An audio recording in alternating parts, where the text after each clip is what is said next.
A lot of questions and comments from Facebook or YouTube of people too they feel stuck in a relationship. So they've been married for a while, but they have evolved and they've evolved in a spiritual being, and their partner is not so Mhm. much. And they've tried, but it's just not working. I mean, is this part of the process too? Completing some past relationships and some to move forward. Yeah, it's something I very often also hear in my work, and certainly Facebook is no exception. In fact, relationships becomes one of the key topics when we're talking about creating an inspired life. Mm. But generally speaking, there's kind of a pattern that I recommend, which is the first thing you really need to do is the best you can with the relationship that you're in. In some cases, what that means is we are going to invite, first of all, ourselves to be sure that we are not rejecting our partner just because they're triggering some old wound or hurt or fear of control.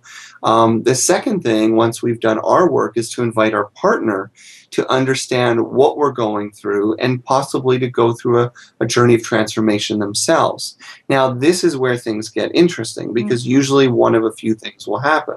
One, we'll have a partner who will say, hey, I absolutely accept you the way you are. I'm not going to change, but I absolutely support you to be the person you need to be. And very often that's acceptable for a lot of people. And frankly, in most cases should be. In other cases, people are going to say, wow, you know, you have changed and you've caused me to think about myself and I want to change too. Good for you. That's more the minority, but it is happening more and more. Three, we find an irreconcilable difference. We find that we have literally outgrown a relationship, or we've come to realize that the person we truly are and the person we are truly in a relationship with are ultimately and perpetually incompatible. But I'm always cautioning people, make sure you do those early steps so that even if you leave the relationship, you're absolutely clear you did everything you could, you healed as much as you could, you offered healing as much as you could, and so you can leave, if that's what happens, you can leave from a place of confidence, of clarity, and compassion. That's cool. So tell us about your relationship because you have a beautiful little family. How did this happen? Well, it's very interesting you should ask. I almost never get asked this, and yet this is one of the best stories of my life. I had come to a place in my life where I'd done a lot of traveling and I'd done a lot of exploring of myself and the world, and I started to get that sort of nesting feeling. I started to feel like it was probably time to meet the one. Now, Hmm. was it my feeling or was it some divine inspiration? I don't know. But one night I actually had a dream, a very, very vivid dream of this woman. And I could see what she was wearing. I could see her cultural background. I could see where she lived, and even what she did for a living and her interests. Now, when I woke up from this dream, I had this very strong feeling that this was not just a wishful dream. This wasn't just wishful thinking, but that this woman was out there. In fact, the dream was so clear, I Googled some of the details of this woman, Oh. not knowing her name, thinking she'd come up. Well, here's the exciting part. She did not come up in Google. But later that day, when I was at work, I was working in healthcare at the time, an advertisement for a conference came to my desk, and it was for a conference about healing Western medicine and its relationship to the environment. So picture this. I'm living in Winnipeg, Manitoba, Canada. I have a dream about a woman who lives in Santa Fe, New Mexico, and across my desk comes this advertisement for a conference, and guess where the conference was? Oh, Do you Santa want to Fe. guess? I don't Well, know. that's what everyone says. Where But you are no, right now, maybe? conference, I tricked you. The conference was in Seattle, Oh, but the feeling inside was so strong, that's where she will be. And wow. believe it or not, 3 months later, I went to Seattle. I had a gift in hand. It was a little necklace that I had got that was made in Santa Fe. And I took it to meet the woman of my dreams. And fortunate for me, she was there. And she fit the description of the dream to an exact T. After we had lunch, then I gave her the gift. Everyone wants to know if she thought I was crazy.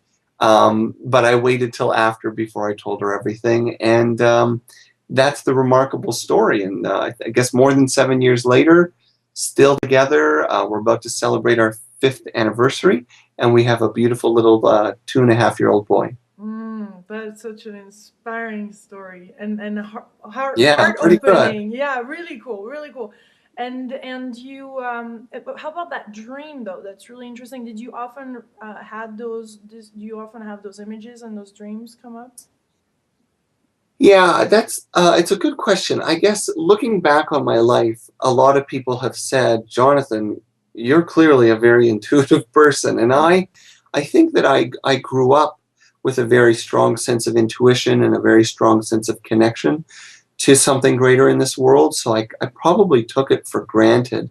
Looking back, I'd say I haven't had a lot of dreams that have come to pass, but I've certainly had a few, and they've been life-changing. One about my wife and a couple about career that quite literally gave me instructions on how to move my career forward. So I've been blessed. I Yeah. don't know where it comes from or Well, how could to, it be coming you know, from the heart? Because but you have been truly putting out a heart desire, and wouldn't that have attracted and triggered the dream? yeah, I mean, I guess I'm being a little facetious when I say I don't know what it's all about because my life's Yeah, work is about teaching people what yeah. this is all about. I think what it's about for me, honestly, is it's about being open, Mm-hmm. receptive, and what I would call surrendered, meaning every single day. And it's been like this for a long time, decades of my life. Every single day I try to wake up and really turn my life over to something greater. For me, I call it God. I don't really care what people call it. You could call it spirit or the nature of things or the way of life. But I think there is something in just truly trusting that if we are open, alert, compassionate, and paying attention to the lessons in front of us, that things really do work out. And so I didn't draw my wife in by saying, I want my wife. What should she look Mm-hmm. like? You know, it Yeah. wasn't so much a manifesting Mm. as I think it was a being open to receive. Mm-hmm. Mm-hmm. Yeah. Mm-hmm. I love And that. I should add for people listening, you know, Yeah. there's an important difference Yeah. because while manifesting is a very important sort of idea to explore, it's also one that's still very closely connected to attachment Yeah. An and ego. desire. Mm-hmm. Yeah. And you know, the problem that I found is the more attachment and desire I have around something I'm trying to manifest, the more frustration, stress, and clinging I have, which leads to, you know, sleepless nights and agitation, which I personally don't particularly enjoy. Right, right. So how do you live your life now? Do you just open yourself up to God's, showing you the way and telling you, what needs to be done, or how does this work? Yeah, I mean, I still really try that. It's tough, you know. I have, you know, as you know now, a wife, a son, a big mortgage, and 2 jobs, and I'm The trying American to dream. yeah, living the American dream, trying to make help people with this book, and hopefully it'll be helping us. But you know, at the same time, I try to start every day from a place that says, you know, for example, the book. You know, instead of saying, "Oh, dear God, I hope millions of people buy my book," and "Oh, dear God, I hope I'm Mhm. famous," you know, I'm not interested in that. I try to wake up every day and say, I hope that my message helps people. I hope I have the capacity to help a lot of people. I'm open to abundance. I'm open to safety and security, but my joy, my health, and my happiness are not built upon whether I get what I want. So really, every day, my mindset is to be open to the opportunities in front of me, to be, I guess you might say, surrendered Mm. to whatever life presents. And then, you know, as they say, you know, you praise Allah and then tie your camel to the post, meaning, you know, yes, you surrender to God, but you know, you also do your work. Right, So you're co-creating. I put in a lot of energy and effort as well, but I try to do it without expectation. Super. Tell us about your first spiritual experience that totally transformed your life. Ooh, um, well, that's interesting. I guess it reminds me of something that happened when I was pretty young. I was probably about 13. And this summer, I had a flashback to this moment. And the interesting thing about this experience was the experience actually first took place before I knew it took place.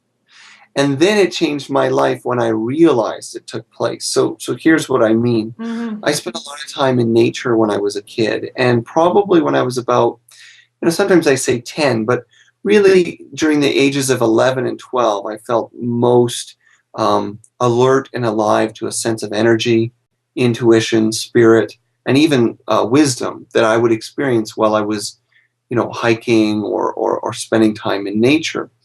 And at the time, though, I sort of took it for granted because I didn't know other people didn't experience it. And when I was about 13, I started to notice, as we go through puberty, I'm paying more attention to what my friends are interested in, and I'm paying more attention to what the world thinks, and I'm Mm-hmm. starting to notice that it's not the same as what I was encountering and feeling. And I came across a book at a bookstore called the Upanishads, which is a very old pre-Vedic text in Hinduism. It actually predates Hinduism as we think of it, but it's a very, very old book about spiritual wisdom, the Upanishads. And I remember I found it. It was just a cheap, thin little Penguin Classics. I actually still have it on my bookshelf with my original notes in it. And I took it out hiking with me one day, and I sat down and I started to read this book that is potentially, they say, about 5,000 years old, anywhere from 3,000 to 5,000 years old. And I started to read that these people writing this book were describing my exact experiences, as if they knew my thoughts, as if they knew my feelings. And not only did I suddenly realize that I wasn't alone, but I realized that this extraordinary way of being in the world, feeling energy, feeling vitality, having an intuitive sense, it's not only ancient, but it's universal. And that, that rocked my world and really set the stage for a life of study and service to help people realize the same thing. That's impressive. Yeah, I mean, you really have great energy. This is, I'm sure people watching this feel this too. It's like you're walking, or it's like you're totally a spiritual human being. I mean, it's such a pleasure to be speaking with you today. Well, I'm happy for whatever you see. Completing some past relationships and some to move forward. Yeah, it's something I very often also hear in my work, and certainly Facebook is no exception. In fact, relationships becomes one of the key topics when we're talking about partner, just because they're triggering some old wound or hurt or fear of control. The second thing, once we've done our work, is to invite our partner to understand what we're going through and possibly to go through a journey of transformation themselves. Now, this is where things get interesting because creating an inspired life. But generally speaking, there's kind of a pattern that I recommend, which is the first thing you really need to do is the best you can with the relationship that you're in. In some cases, what that means is we are going to invite, first of all, ourselves to be sure that we are not rejecting our. We have a lot of questions and comments from Facebook or YouTube of people too they feel stuck in a relationship. So they've been married for a while, but they have evolved, and they've evolved in a spiritual being, and their partner is not so much, and they've tried, but it's just not working. I mean, is this part of the process too? Usually one of a few things will happen. One, we'll have a partner who will say, hey, I absolutely accept you the way you are. I'm not going to change, but I absolutely support you to be the person you need to be. And very often that's acceptable for a lot of people. And frankly, in most cases,